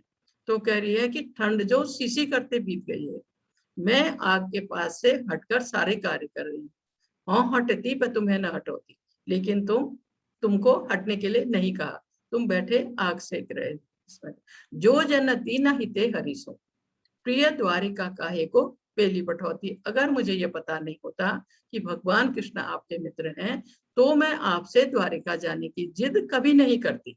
ऐसे वो कह रही है। इसके बाद सुदामा माने, बहुत समझाने के बाद तैयार हुए कि वो भगवान को जाके मिलेंगे, लेकिन उन्होंने कहा कि मैं अपने मित्र को मिलने जा रहा हूँ तो मैं खाली हाथ कैसे जाऊंगा, और इनके पास कुछ था नहीं ले जाने के लिए। तो इनकी पत्नी ने अगल बगल से एक एक दो मुट्ठी चावल लेके एक चावल की पोटली सुदामा को दी, बना के दे दी। उसे लेकर वो चल दिए द्वारिका के लिए। क्योंकि उन दिनों कोई सवारी या कोई साधन नहीं था, तो किसी तरह पैदल चलकर कहीं रात रुककर किसी तरह वो द्वारिका पहुंचे। द्वारिका पहुंचे तो वहां का भगवान का घर था ना, वहां की भव्यता को देखकर आश्चर्यचकित है सुदामा, और किसी तरह भगवान के महल के पास, द्वारपाल के पास पहुंचे। और वो द्वारपाल फिर अंदर गया भगवान को बताने की, शीस पगा न जगह तन में, प्रभु आने को जाए बसों की ग्रामा। एक व्यक्ति आया है जिसके सिर में पगड़ी नहीं है। उन दिनों आदमी लोग पगड़ी पहन डालते थे। शीस पगा न जगह तन में, प्रभु आने को जाए बसों के ग्रामा। न सिर में पगड़ी है, न ढंग के वस्त्र है, और भगवान को कह रहा है कि पता नहीं कौन से गांव से आया है। धोती फटी सिलटी दुपट्टी, और पायन को न उपान श्यामा, उसकी धोती फटी हुई है, उसमें सिलवटे हैं, और उसके पैरों में कुछ नहीं है, जूता चप्पल। पायन को न उपान श्यामा, द्वार खड़ो द्विज दुर्बल एक, रह्यो चकिसो वसुधा अभिरामा। आपके दरवाजे पर एक दुबला पतला ब्राह्मण खड़ा है और आश्चर्यचकित है आपके वैभव को देखकर, आपके ऐश्वर्य को देखकर। द्वार खड़ो द्विज दुर्बल एक, रह्यो चकिसो वसुधा अभिरामा। आपके ऐश्वर्य को देखकर, वैभव को देखकर आश्चर्यचकित है। पूछत दीन दयाल को धाम, बतावत अपनो नाम सुदामा। वो आपके नाम को पूछ रहा है, आपको पूछ रहा है, अपना नाम सुदामा बता रहा है। सुदामा का नाम सुनते ही भगवान स्वयं दौड़ पड़े उसको लेने के लिए, बाहर आ गए स्वयं, और सुदामा को अपने महल में ले गए, जहां रुक्मिणी थी। रुक्मिणी उनको यहाँ दिखाया गया है। रुक्मिणी उनको चवर डुला रही है, रुक्मिणी उनको चवर डुला रही है, और भगवान ने पानी मंगाया है उनके पैर धोने के लिए, क्योंकि सुदामा ब्राह्मण है। तो भगवान को कहते हैं, ऐसे बेहाल विहाय न सो, पग कंटक जाल लगे पुनि जोए, हाय महादुख पाए सखा, तुम आए इते न किते दिन कोए। इसमें आप कहेंगे कि भगवान तो अंतर्यामी है, फिर वो सुदामा की दशा ऐसे क्यों होने दे उन्होंने। लेकिन भगवान चाहते थे सुदामा उनके पास आए, सुदामा उनसे मिले, और जब उन्होंने सुदामा की दशा देखी, जो पानी मंगाया था उसमें पानी परात को हाथ छुयो नहीं, नैनन के जल से पग धोए। जब भगवान ने सुदामा की ऐसी दशा देखी, उनकी आंखों से आंसू आ गए। जो पानी आया था भगवान के को दिया गया था सुदामा के पैर धोने के लिए, उस पानी से नहीं, भगवान ने अपने आंसुओं से सुदामा के पैर धो दिए। उसके बाद सुदामा वहां कुछ समय रुक के फिर चले गए। मेरे ख्याल से 5-4 दिन भगवान के पास रुककर अपने घर के लिए चले गए। इस बीच में उनकी और कोई बात नहीं। सुदामा जाते हुए सोच रहे थे कि मुझे तो कुछ नहीं चाहिए, भगवान की भक्ति के सिवा मुझे कुछ नहीं चाहिए। पर अगर पत्नी ने पूछा कि तुम्हारी क्या बात हुई, क्योंकि ये गरीबी की दशा के बारे में, तो मैं क्या कहूंगा। ऐसा सोचते हुए सुदामा अपने घर पहुंचे।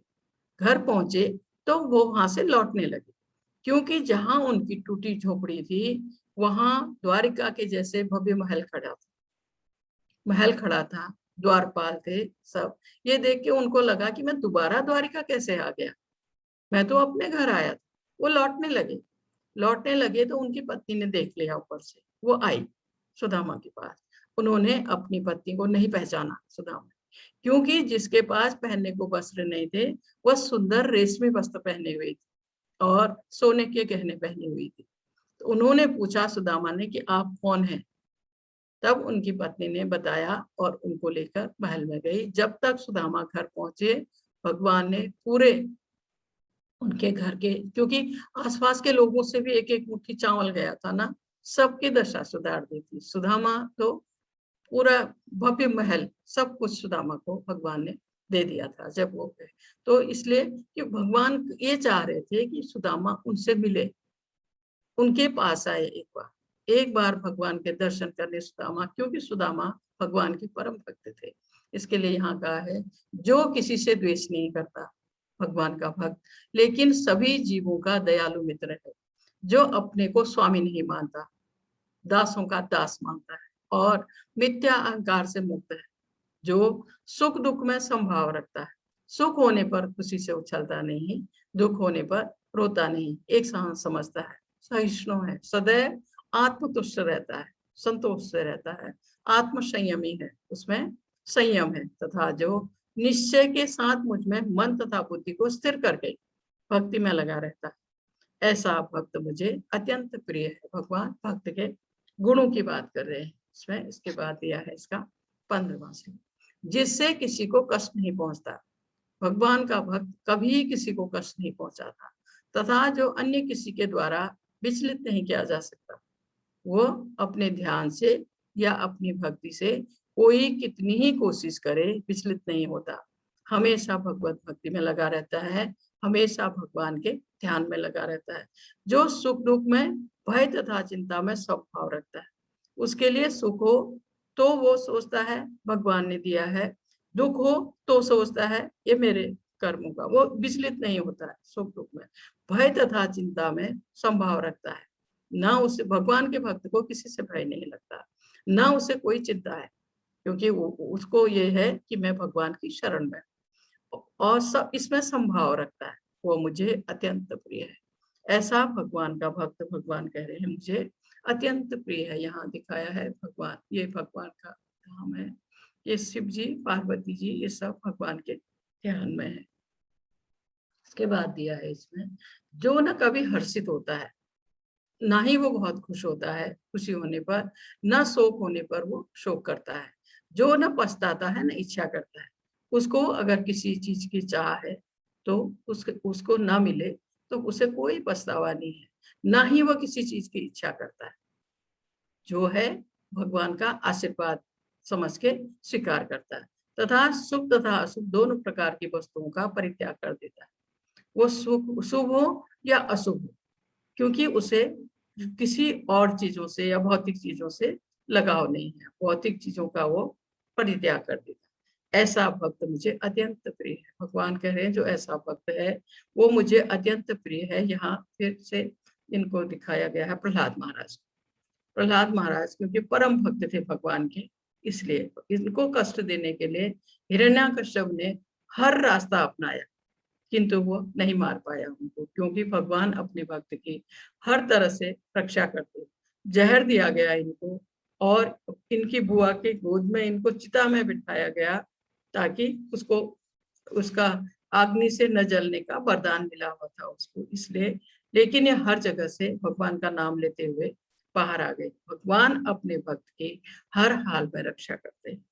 इसके बाद दिया है इसका 19वां श्लोक, 18-19 श्लोक का अर्थ दिया है, जो मित्रों तथा शत्रुओं के लिए समान है, जो मान तथा अपमान, शीत तथा गर्मी, सुख तथा दुख, यश तथा अपयश में संभाव रखता है, उसके लिए, क्योंकि ऐसे भगवत भक्त का कोई शत्रु नहीं होता।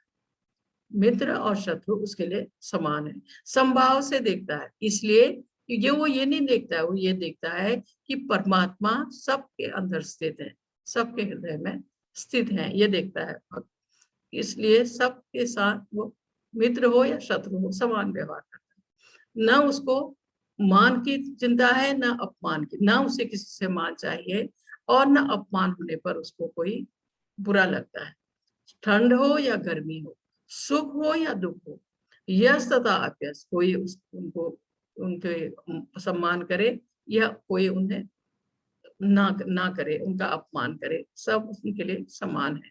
जो दूषित संगति से सदैव मुक्त रहता है, दूषित संगति है नास्तिक लोगों की, जो नास्तिक लोग हैं दूषित संगति उससे वो अलग रहता है, मुक्त रहता है। जो सदैव मौन और किसी वस्तु से संतुष्ट रहता है। मौन रहने का मतलब है भक्त जो है कम बोलता है, क्योंकि ग्राम्य कथा में भाग नहीं लेता है। जैसे 8-10 लोग बैठ के इसका उसका उसका जो ग्राम्य कथा है, ऐसा भक्त उसमें भाग नहीं लेता है और हर वस्तु से संतुष्ट रहता है, किसी भी वस्तु से खुश रहता है। जो किसी प्रकार के घर बार की परवाह नहीं करता, उसको महल में हो या एक पेड़ के नीचे हो, एक ही बात है।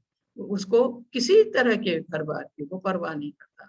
जो ज्ञान में दृढ़ है और जो भक्ति में संलग्न है, वो ज्ञानी है और पूरी तरह भगवान की भक्ति में संलग्न है। ऐसा पुरुष मुझे अत्यंत प्रिय है। भगवान कह रहे हैं ऐसा जो मेरा भक्त है मुझे वो अत्यंत प्रिय है। इतने श्लोकों से ये भक्त के गुणों के बारे में कहा गया है। और यहाँ दिखाया है, एक और चीज आपको बताती हूँ। अम्बरीश महाराज, ये राजा अम्बरीश है, महान सम्राट है, वैसे ही भगवान के महान भक्त है। ये दुर्वासा मुनि है।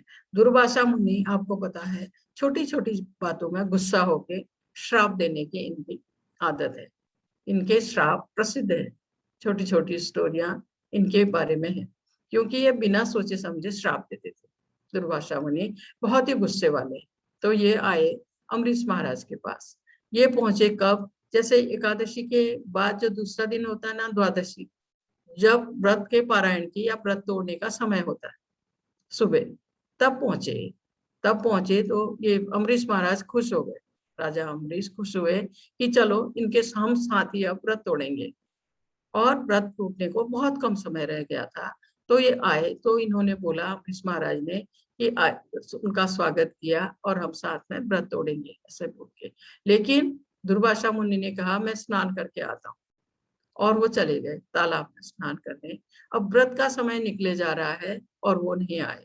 तो अम्बरीश महाराज को समझ नहीं आ रहा है कि मैं क्या करूं। अगर व्रत का समय निकल गया तो मेरे कल के किए गए व्रत का कोई वो नहीं रहेगा, फल नहीं रहेगा। और अगर मैं उनसे पहले कुछ ग्रहण करूं तो ये अतिथि का अपमान हो जाएगा। उनको समझ नहीं आया कि वो क्या करे अब, और समय निकल रहा है। तो जब कुछ सेकंड रह गए तो उन्होंने अपने दरबार, क्योंकि महान राजा है, वो दरबार के लोगों को पूछा कि मैं क्या करूं।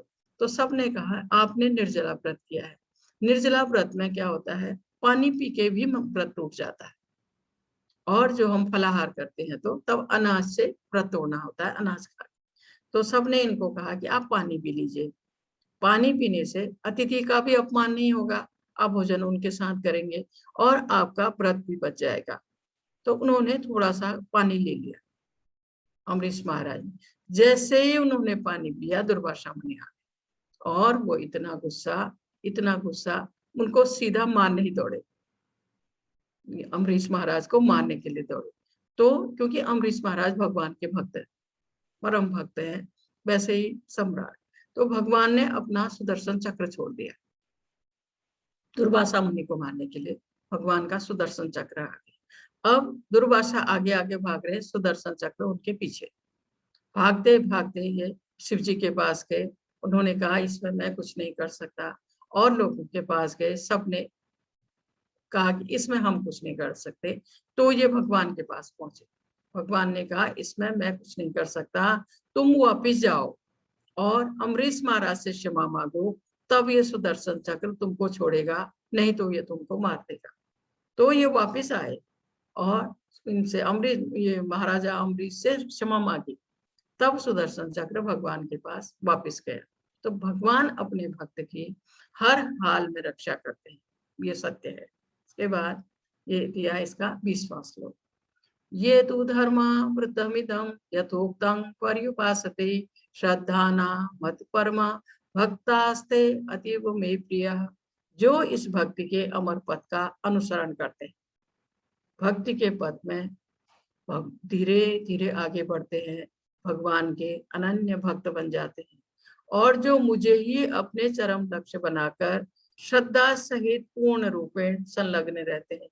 भगवान को लक्ष्य बनाकर या भगवत प्राप्ति करनी है ऐसा निश्चय मन में करके श्रद्धा पूर्वक पूर्ण रूप से अपने को समर्पित करके भगवान के चरणों में भगवान की भक्ति करते हैं। भगवान कह रहे हैं ऐसे भक्त मुझे अत्यधिक प्रिय है। इसमें एक और छोटी स्टोरी मैं आपको बताती हूँ। ये है बिल्व मंगल ठाकुर, इनका नाम है बिल्व मंगल ठाकुर और ये सामने बैठे हैं भगवान। बिल्व मंगल ठाकुर पहले से भक्त नहीं थे, बल्कि ये एक वैश्या के पास जाते थे हमेशा। एक दिन मूसलाधार बारिश हो रही थी, बहुत खराब मौसम था और उसी दिन इनके पिता की मृत्यु हुई थी। तो वो जो वैश्या थी उसने सोचा आज तो नहीं आएगा, उसने दरवाजा बंद कर लिया। लेकिन क्या देखती है कि उसके दरवाजे पर आहट हुई। उसको अच्छा नहीं लगा, वैश्या को अच्छा नहीं लगा। उसने कहा इनको कि आज तुम्हारे पिता की मृत्यु हुई है, इतना खराब मौसम है, तब भी तुम यहाँ पहुंचे हो। अगर ऐसा ध्यान तुमको भगवान का होता। ये चीज इनको चुभी, बिल्व मंगल ठाकुर को अच्छा नहीं लगा। वहां से आए, उन्होंने किसी से एक पिन मांगी और अपनी दोनों आंखें खुद ही फोड़ दी। दोनों आंखें फोड़ दी इन्होंने, ताकि ना मैं किसी चीज को देखूं और ना ही मैं उस तरफ जाऊं। इसलिए इन्होंने अपनी आंखें खुद फोड़ दी पिन से, बिल्व मंगल ठाकुर ने। और मथुरा वृंदावन आके भगवान की भक्ति करने लगे और ऐसे अनन्य भक्त बने भगवान के। आप देखिए ये कीर्तन कर रहे हैं और भगवान बैठ के सुन रहे हैं। ये है बिल्व मंगल ठाकुर, कीर्तन कर रहे हैं, भगवान बैठ के सुन रहे हैं। ऐसे भक्त बन गए भगवान के बाद में, ये दिखाया है। इसके बाद प्रभुपाद जी ने इस अध्याय के लिए कुछ कहा है। इस अध्याय में परम सत्य की जो निराकार धारणा वर्णित है, उसकी संस्तुति उस समय तक के लिए की गई है जब तक मनुष्य आत्म साक्षात्कार के लिए अपने आप को समर्पित नहीं कर देता भगवान के चरणों में। दूसरे शब्दों में, जब तक उसे शुद्ध भक्त की संगति करने का अवसर प्राप्त नहीं होता। शुद्ध भक्त की संगति में व्यक्ति भगवत भक्ति की राह में जल्दी तरक्की कर सकता है। तभी तक निराकार की धारणा लाभप्रद हो सकती है। निराकार भगवान की धारणा जो है वो तभी तक लाभप्रद हो सकती है जब तक भक्तों की संगति में अग्रसर नहीं होता। परम सत्य की निराकार धारणा में मनुष्य कर्म फल के बिना कर्म करता है और आत्मा तथा पदार्थ का ज्ञान प्राप्त करने के लिए ध्यान करता है। सौभाग्यवश यदि कोई शुद्ध भक्ति में सीधे कृष्ण भावनामृत में संलग्न हो तो उसे आत्म साक्षात्कार के इतने सोपान पार नहीं करने होते। भगवत गीता के मध्य के 6 अध्यायों में जिस प्रकार भक्ति का वर्णन हुआ है वह अत्यंत हृदयगामी है, हृदय को छूने वाला है। जो 6 अध्यायों में जो सुंदर भगवत भक्ति की का वर्णन किया गया है। हरे कृष्णा, हरे कृष्णा, हरे कृष्णा माता जी। हरे कृष्णा माता जी, हरे कृष्णा जी माता जी। जिनके भी प्रश्न अपने हैंड रेज कर सकते हैं। माता जी एक चैट बॉक्स में प्रश्न आया है। जी जी जी माता जी, माता जी बोलिए। जी वो पूछ रहे हैं, रिचा अग्रवाल जी का प्रश्न है सर, ये साकार कृष्ण में और ब्रह्म ज्योति में क्या फर्क है? माता जी अगर मैं इतने दिनों में इतना ही नहीं समझा पाई तो मैं क्या समझा पाऊंगी आपको। साकार भगवान जिनकी हम साकार रूप में पूजा करते हैं, मंदिर में जाते हैं, उनके दर्शन करते हैं, भगवान की सेवा करते हैं, साकार रूप, क्योंकि वो प्रत्यक्ष है, हमारे सामने है, ठीक है। और निराकार रूप में वो कहते हैं भगवान का रूप नहीं है। उनका कहना है, जो ये आदि शंकराचार्य के फॉलोवर हैं वो अभी भी मानते हैं कि भगवान का रूप नहीं है, इसलिए निराकार भगवान का ध्यान करते हैं और ब्रह्म ज्योति तक पहुंचना चाहते हैं, ब्रह्म ज्योति में विलीन होना चाहते हैं। ब्रह्म ज्योति भी भगवान के शरीर से निकली हुई ज्योति है, वहां तक पहुंचना चाहते हैं, जबकि वो मार्ग थोड़ा कठिन है। और साकार रूप में हम भगवान की पूजा करते हैं, उनकी सेवा करते हैं, हम भगवत धाम पहुंचना चाहते हैं, भगवान के सानिध्य में रहना चाहते हैं। ये फर्क है माता जी। जी जी। रेणुका कौर माता जी अपने आप को अनम्यूट कर सकती है, प्रश्न पूछिए। हरे कृष्णा। हरे जी हरे कृष्ण माता जी। जी जी माता जी हाँ जी। बच्चों के साथ हम लोग 16 माला नहीं कर पा रहे हैं, जी तो बहुत लग रहा है आपका भक्ति जो सब कुछ गीता का ज्ञान सब सुनकर, तो हम जी माता लोग जी। कुछ भी बताइए। जी माता जी, आप जितना कर सकते हैं उतना कीजिए, मैं दिन भर लेकिन मन में जाप कर रही हूँ। जी वो बहुत अच्छा है। और माला लेके 2 माला 4 माला 6 माला जितना आप कर सकते हैं, धीरे धीरे बढ़ाइए। मुश्किल होता है माता जी, बच्चों को संभालना, घर संभालना साथ में, लेकिन इसके सिवा और कोई मार्ग ही नहीं है इस भौतिक बंधन से निकलने का। इसके लिए सब कुछ करते हुए जितना मैं दिन भर आपको समय मिलता है माता जी, उतना हाँ कीजिए, उतना कीजिए, और धीरे हाँ धीरे बढ़ाने की कोशिश कीजिए। जी माता जी। जी हाँ। जी जी। हरे हरे कृष्णा माता जी। बहुत हरे अच्छी कृष्ण बात है माता जी, आप कोशिश तो कर रही है, बहुत अच्छी बात है। जी हरे माता। हरे कृष्णा। हरे कृष्णा। पवन टंडन प्रभु जी आप अपने आप को अनम्यूट करके प्रश्न पूछ सकते हैं। हरे कृष्ण माता जी। हरे कृष्णा जी, बोलिए। माता जी, मुझे निर्जला उपवास के लिए थोड़ा समझाइए, नियम कानून इसके कैसे प्रभु जी करना है। वही नियम है। उसमें क्या है, जैसे कल एकादशी है तो आज रात 10 बजे के बाद आपको पानी भी नहीं लेना है, अच्छा, कुछ नहीं खाना है प्रभु जी। निर्जला का मतलब है पानी भी नहीं पीना, जी कुछ नहीं लेना है पूरा दिन भर। जी दूसरी रात, तीसरे दिन सुबह जब द्वादशी आती है, व्रत तोड़ने का समय आता है, पारायण का समय आता है, तब आप पानी पी के व्रत तोड़ सकते हैं। हाँ, प्रभु जी जैसे कल है तो आज रात को आज रात हमको को 10 10 बजे बजे के से बाद, या जब आप बंद करना सोते है। हैं 10 बजे 11 बजे, उसके बाद आपको पानी भी नहीं पीना है। जी एकादशी के दिन भर आपको, क्योंकि पानी ही नहीं पीना है, इसलिए आप कुछ खा भी नहीं सकते। जी। जी प्रभु जी। तो और जो दूसरे दिन जो पारायण का समय आएगा, तब आप पानी पी के व्रत तोड़िए, फिर आप जो सब कुछ खा सकते।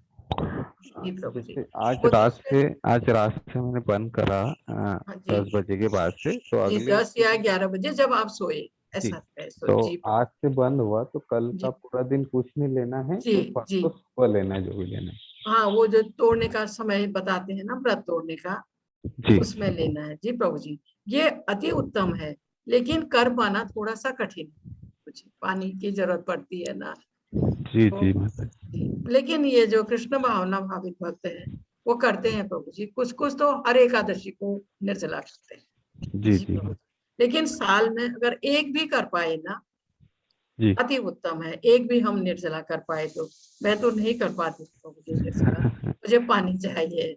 भोजन के बिना मैं 2 दिन रह सकती हूँ, पानी के जी बिना। अगर एक एकादशी भी हम निर्जला कर पाए तो, जी अगर पूरी साल की एकादशियों में 24 एकादशी होती है, हमसे अगर कोई त्रुटि कहीं गलती से हो गई हो, की नहीं है, हो गई हो, तो हमें जी। माफी मिल जाती है प्रभु जी। जी जी। फिर तो बिल्कुल कर पाऊंगा मैं माता जी। जी प्रभु जी। ये एक तो जून के महीने में निर्जला एकादशी, एक का नाम ही निर्जला एकादशी जी जी। जून में आती है। जी प्रभु जी। अच्छा, साल में एक बार आती। जी जी, निर्जला एकादशी, उसका वो एकादशी का नाम ही निर्जला है। जी जी प्रभु। हरे कृष्णा। हरे हरे कृष्ण। कृष्ण। हरे कृष्ण। निधि पांडे माता जी आप अपने आप को अनम्यूट करके प्रश्न पूछिए। हरे कृष्णा जी। हरे माता जी। हरे कृष्णा, बोलिए माता। हाँ माता जी, मुझे भगवद गीता के लिए किताब चाहिए था माता जी। कैसा किताब रहेगा जो अच्छा रहेगा, क्योंकि मेरे पास है नहीं अभी। ये माता जी, ये तो प्रभुपाद ये जी जो आता द्वारा, है इसी में। ये है आपका भगवत गीता यथारूप, जो प्रभुपाद जी के द्वारा लिखी गई है। श्रीमद एसी भक्ति वेदांत स्वामी प्रभुपाद जी के द्वारा है। कृष्ण कृपा मूर्ति, ये है श्रीमद भगवत गीता यथारूप, मतलब जैसी है उसी को वही रूप है इसका। तो ये आप मंदिर से मंगा सकती है माता जी, मंदिर से मंगा लीजिए। ओके, जी ठीक है माता जी। जी। जयेश प्रभु जी, आप अपने आप को अनम्यूट कर सकते हैं। हरे कृष्णा। हरे कृष्णा, बोलिए प्रभु जी। हाँ माता जी, मेरा क्वेश्चन था, ये जो ऋषि दुर्वासा हैं जो अपने क्रोध के नाम से जाने जाते हैं, जी जी प्रभु जी। तो जी। जितने इतने महान थे, इतना सब कुछ था, लेकिन अपने वो क्रोध को कैसे कंट्रोल नहीं कर पाए, और वो नहीं कर पाए तो प्रभु इतने जी, वो महान क्यों माने? उन्होंने वही नहीं, कितनों को और श्राप दिया है उन्होंने। ये जो दुष्यंत और शकुंतला की स्टोरी आपने सुनी होगी ना, दुष्यंत और शकुंतला। तो उसमें क्या था कि दुर्वासा, ये जो दुष्यंत थे, राजा दुष्यंत, उस आश्रम में गए थे। शकुंतला तो आश्रम में थी ना, जी जी। वहां गए थे। तो उनको उसकी बहुत ही सुंदर थी शकुंतला, तो उनसे वो राजा दुष्यंत ने गंधर्व विवाह किया था वहां, और वो अपने राज्य में लौट आए। उसके बाद ये खुश थी शकुंतला बहुत, और कुछ सोच रही थी उनके बारे में, राजा दुष्यंत के बारे में। इतने में दुर्वासा आ गए। दुर्वासा ने 2-3 आवाज लगाई, उनको पानी चाहिए था या कुछ चाहिए था, आवाज लगाई। क्योंकि शकुंतला दुष्यंत के ध्यान में थी, सोच रही थी उनके बारे में, उसने नहीं सुना। तो दुर्वासा ने गुस्से से एकदम श्राप दे दिया, जिसके ध्यान में तू है वो तुझे भूल जाएगा। अब सब लोग दुखी हो गए आश्रम में कि भाई अभी तो शादी करके राजा यहाँ से गया है, अगर वो भूल गया तो इसकी तो जिंदगी बर्बाद हो जाएगी शकुंतला की। तो सबने बोला आपने ये गलत कर दिया, आपने ऐसा श्राप क्यों दे दिया उसको।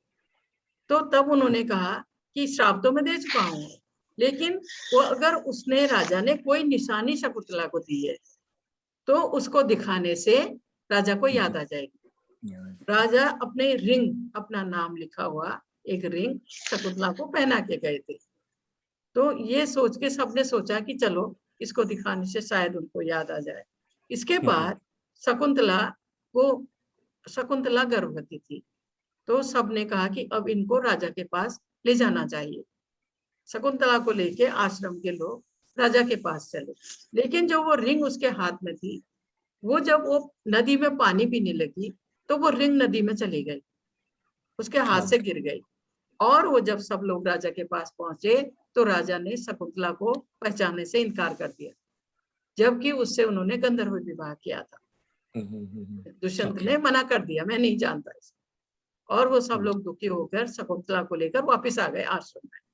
वो जो रिंग थी जो पानी में गिर गई थी, वो एक मछली ने निगल ली, मछली के पेट में चली गई, उसी राज्य में, ये दुष्यंत के राज्य में। तो मछुआरे ने जैसे मछली को काटा, उसको वो राजा के नाम की रिंग मिली उसमें, और वो फिर भागता हुआ राजा के पास गया रिंग को लेकर। जब वो रिंग देखी उन्होंने, तब उनको याद आया, शकुंतला की याद आई दुष्यंत को। तब वो फिर आश्रम गए, वहां गए। तब तक उनका बेटा था भरत, भरत उसका नाम था, जो बार बार भगवान अर्जुन को कहते हैं ना भरत, तो वो इसी वंश की बात है प्रभु जी, इन्हीं के पूर्वजों में से भरत, जो बार बार भरत कहते हैं, तो इसलिए कहते हैं भरत। तो तब वो फिर अपनी पत्नी को, अपने बेटे को लेकर वापस अपने राज्य में आए। तो दुर्वासा श्राप देने के लिए प्रसिद्ध है, इसलिए मैंने आपको ये सुनाया। जी प्रभु जी जी जी जी जी, बहुत बहुत सुंदर कहानी थी, कथा थी ये। जी जी प्रभु जी, ये है, ये टेक्स्ट बुक में भी दी हुई है। जी जी। हाँ हाँ सत्य है प्रभु जी। जी हाँ जी जी जी माता जी, पढ़ा था लेकिन अभी भूल गया था, आपने वो रिमाइंड करवा दिया। जी प्रभु जी। थैंक यू माता जी। हरे कृष्णा, हरे कृष्णा, हरे कृष्णा। रेड्डी माता जी, आप अपने आप को अनम्यूट करके प्रश्न पूछिए। हरे कृष्णा। हरे कृष्ण माता जी। जी माता जी बोलिए। जी माता जी, मेरा प्रश्न था, निर्विशेषवादी किसे कहते हैं? माता जी, जो निराकार भगवान का ध्यान करते हैं, अष्टांग योग करते हैं, हमेशा ध्यान भगवान के ध्यान के द्वारा ब्रह्म ज्योति तक पहुंचना चाहते हैं, वो निर्विशेषवादी है। मायावादी भी कहते हैं उनको। वो ब्रह्म ज्योति तक पहुंचना उनका ध्येय रहता है। जैसे साकार भक्तों का ध्यान रहता है, साकार भक्तों का ध्येय रहता है भगवत धाम पहुंचना, भगवान की भक्ति प्राप्त करना। लेकिन निर्विशेषवादी ब्रह्म ज्योति तक पहुंचना चाहते हैं। जी प्रभु जी, माता जी। जी जी माता जी। हरे कृष्ण। हरे कृष्णा, हरे कृष्णा, हरे कृष्णा। अजय गुप्ता प्रभु जी, आप अपने आप को अनम्यूट कर सकते हैं। हरे कृष्णा माता जी। हरे कृष्णा प्रभु, बोलिए। माता जी ये कृष्ण जी का जो यादव वंश था जी वो भी दुर्वासा ऋषि के शाप के कारण नष्ट हो गया था ना? नहीं प्रभु जी, नहीं। उनको शाप दिया था जब वो बच्चों वो सांब वाला वो चीजें असल में क्या था प्रभु जी, जब भगवान को जाना था इस तरह से, अपने धाम जाना था, तो भगवान के जो ये यादव कुल था बहुत बड़ा विस्तार था उसका। आपको मैं बताती हूँ 16,108 रानियां थी ना भगवान की, 16,108, प्रत्येक पत्नी से 10 पुत्र थे। तो आप लगा सकते हैं वो कुल कितना वो था। भगवान उसको समेटना चाहते थे अपने भगवत धाम जाने से पहले, वो सबको समाप्त करना चाहते थे। वो तब भगवान ने ये लीला रची जी। वो द्वारिका में थे, उनके द्वारा रची गई लीला थी ये कि ये एक बहाना रचा गया था ताकि वो सब समेट के जाए, सब समाप्त करके जाए। जी प्रभु जी। जी तो इसमें माता जी अंत में एक ये भी आता है, यदि ऐसा है वो मतलब भगवान जी की लीला है तो लास्ट में कृष्ण जो है वो लास्ट में अर्जुन भी अपनी सारी विद्या भूल जाता है। वो मतलब वो धनुष बाण की विद्या भील से बचा नहीं पाता हूँ सारी औरतों को। नहीं प्रभु जी, वो कुछ नहीं भूलता है, वो कुछ नहीं भूलता है, बल्कि ये तो आता है जब युधिष्ठिर राजा थे और काफी समय तक उन्होंने राज्य किया। ये जो पांचों पांडव थे ना, ये पांचों पांडव तो सीधा भगवत धाम गए। खाली 5 पांडव सीधा भगवत धाम पहुंचे बाद में। जी प्रभु। नहीं, लेकिन लास्ट में कृष्ण जी ने महाभारत युद्ध के बाद ये बोला था ना कि जो तमाम विधवा औरतें बच गई हैं उनको सबको लेके एक जगह से दूसरी जगह जाने के लिए बोला था। रास्ते में भीलों ने आक्रमण कर दिया और सारी औरतों को उठा ले गए, तो अर्जुन अपनी सारी विद्या भूल गए, एक धनुष बाण तक नहीं चला पाया। प्रभु जी ऐसा मैंने तो नहीं पढ़ा ऐसा। जी जी जी जी प्रभु जी, धन्यवाद। हरे कृष्णा हरे कृष्णा। माता जी चैट बॉक्स में प्रश्न है प्रेम सिंह धानक प्रभु जी का।